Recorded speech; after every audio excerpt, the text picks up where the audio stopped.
बेटा है क्या कोई? बेटा है क्या कोई?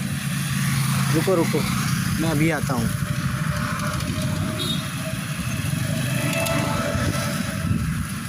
अम्मा अम्मा,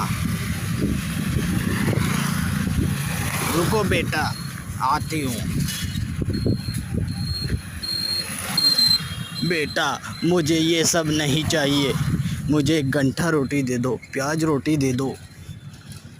मुझे ये नहीं चाहिए, प्याज रोटी दे दो।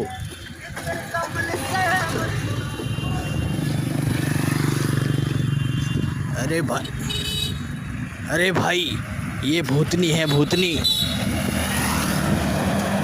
ये प्याज रोटी खाती है और मार देती है। आज तो तुम बच गए, लेकिन आगे से नहीं बचोगे।